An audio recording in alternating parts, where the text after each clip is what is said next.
warahmatullahi wabarakatuh. Salam Om Swastiastu, Namo Buddhaya, dan salam kebajikan. Selamat datang kembali di Jejak Sosial di Sekolah. Saya Thelma Dan saya Devi. dan hari ini kita akan mengupas tuntas tentang sebuah topik yang sangat dekat dengan kita semua, yaitu tentang dampak hubungan sosial di sekolah. Mulai dari asyiknya punya sahabat sampai tantangan saat terjadi konflik. Hubungan sosial sendiri itu menurut kamu apa sih, Teh? Menurut aku itu hubungan sosial itu adalah interaksi antar individu dengan suatu kelompok. Oh, jadi secara tidak langsung di kehidupan sehari-hari kita itu udah melakukan hubungan sosial ya? Iya dong. Kalau begitu langsung saja kita akan mengundang 3 narasumber menarik, yaitu Faika, Margarita, dan Lion. Terima kasih, senang bisa bergabung. Halo, neng kamera. Neng aku langsung cepet. Halo, senang bisa bergabung. Aku Faik dan Aku Lion. aku Margarita. Nice. Baik, mari kita langsung bahas ya. Jadi Faik, sebagai seseorang yang aktif di organisasi, menurut kamu sendiri, bagaimana sih bentuk hubungan sosial yang sehat dapat meningkatkan prestasi akademis siswa? Jadi gini Thelma Devi, hubungan sosial itu memiliki dampak positif dan dampak negatifnya. Nah, kita mau bahas yang mana dulu nih? Kayaknya lebih enak yang positif dulu kali Iya, ya. kita bahas dari sisi positifnya dulu gak sih? Jadi begini, hubungan yang positif itu adalah booster yang luar biasa. Ketika kita memiliki teman belajar yang suportif, kita jadi memiliki kelompok diskusi yang efektif. Rasa tanggung jawab kita untuk tidak mengecewakan tim itu yang menjadi motivasi belajar kita dan membuat materi yang tadinya sulit menjadi lebih mudah dipahami. Nilai kita pun jadi ikut Berarti itu tadi adalah dampak hubungan sosial secara positif dari sisi akademik ya? Kalau begitu, menurut Margarita, pasti dampak positif hubungan sosial di sisi emosional. Dampak emosionalnya besar sekali. Teman yang baik adalah sistem saat kita mendukung hubungan sosial juga mengajarkan kita skill dengan cara berinvestasi, bekerja sama, mendengar pendapat orang lain. Itu semua hal yang tidak diajarkan di buku, tapi itu sangat penting untuk masa depan.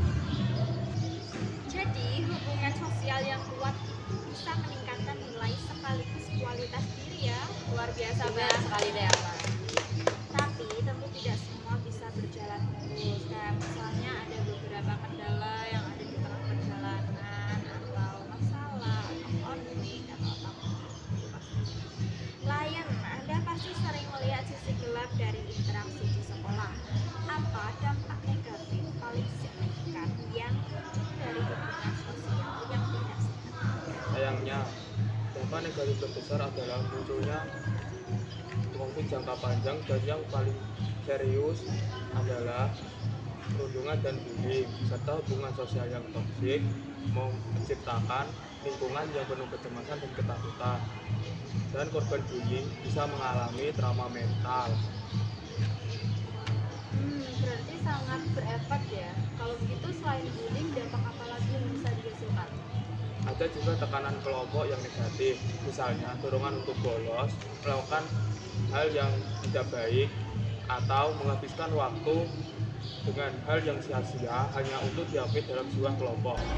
Ini sangat mengganggu. Oke, kita sudah membahas dua sisi negatif serta positifnya. Sekarang kita masuk ke sisi interaktifnya. Fakta, bagaimana kita bisa mempertahankan kelompok pertemanan agar tetap positif dan suportif, terutama saat ada perbedaan pendapat. Kayak misalnya kalian pasti pernah kerja kelompok kan ya, terus otomatis pendapat orang atau pendapat kamu sama teman kamu itu berbeda. Itu kan kayak kadang kita ngerasa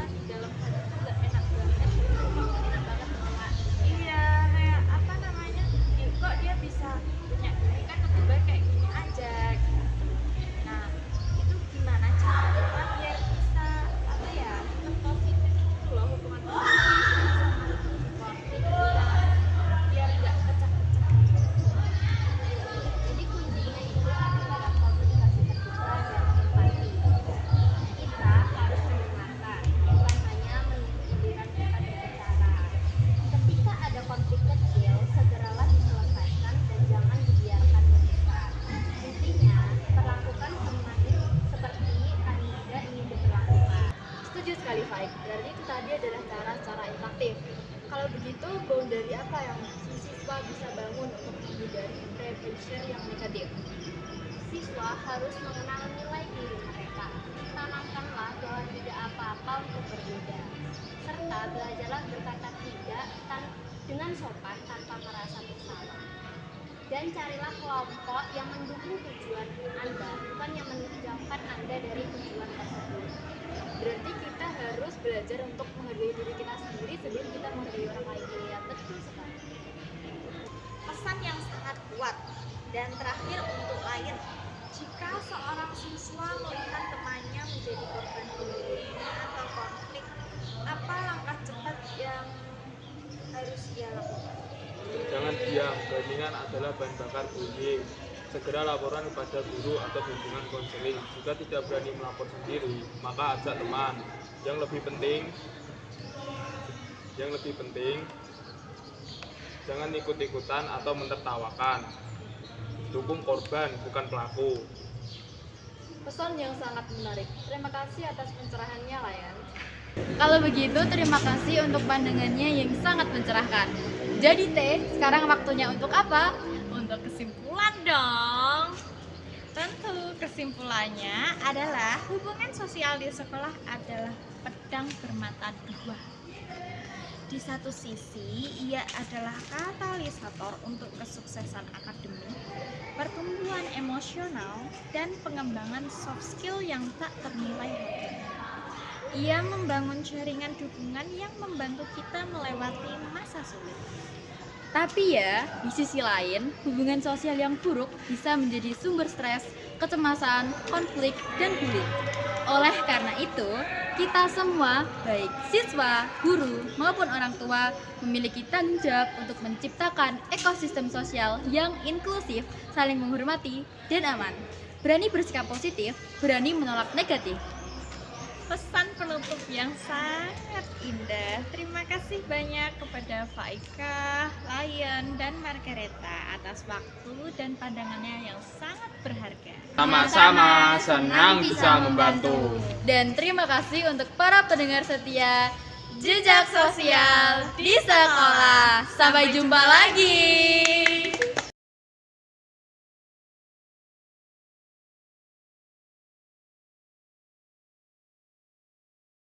Hubungan sosial sendiri adalah interaksi dan hubungan yang dinamis antar individu, antar kelompok, atau antara individu dengan kelompok.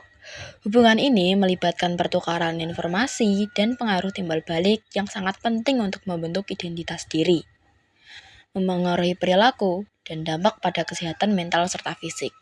Dampak hubungan sosial sendiri dibagi menjadi dua, yaitu dampak positif serta dampak negatif. Dari dampak positif, hubungan sosial sendiri menghasilkan yang pertama, solidaritas sosial. Hubungan sosial yang positif dapat memperkuat rasa solidaritas di antara individu atau kelompok dalam masyarakat. Yang kedua, integrasi sosial. Hubungan sosial memainkan peran penting dalam mengintegrasikan individu ke dalam struktur sosial yang lebih besar. Kemudian yang ketiga adalah pertumbuhan pribadi. Interaksi sosial dengan orang lain dapat menjadi sumber pembelajaran dan pertumbuhan pribadi. Melalui hubungan sosial, individu memiliki kesempatan untuk mendapatkan wawasan baru, perspektif yang beragam, dan umpan balik yang konstruktif. Kemudian, dukungan emosional dan sosial. Hubungan sosial yang positif menyediakan dukungan emosional dan sosial yang penting bagi kesejahteraan individu. Kemudian, identitas sosial. Hubungan sosial membantu individu membentuk dan memperkuat identitas sosial mereka. Identitas sosial merujuk pada bagaimana individu mengidentifikasi diri mereka sendiri dalam konteks sosial, seperti anggota kelompok etnis, agama, atau profesi tertentu. Kemudian, hubungan sosial yang kurang harmonis sendiri bisa memunculkan yang pertama, konflik sosial. Yang kedua adalah alienisasi dan isolasi sosial. Individu yang merasa diasingkan atau terisolasi dalam masyarakat dapat mengalami dampak negatif secara psikologis. Yang ketiga adalah diskriminasi dan marginalisasi. Hubungan sosial yang didasarkan pada stereotip atau prasangka dapat mengarah pada diskriminasi dan marginalisasi kelompok tertentu dalam masyarakat. Yang keempat adalah ketidaksetaraan sosial. Ketidaksetaraan sosial terjadi ketika individu atau kelompok tidak memiliki akses yang sama terhadap sumber daya, kesempatan, atau hak dalam masyarakat. Kemudian, stigma sosial. Individu atau kelompok yang mengalami hubungan sosial yang negatif seringkali mengalami stigma sosial atau stereotip negatif dari masyarakat.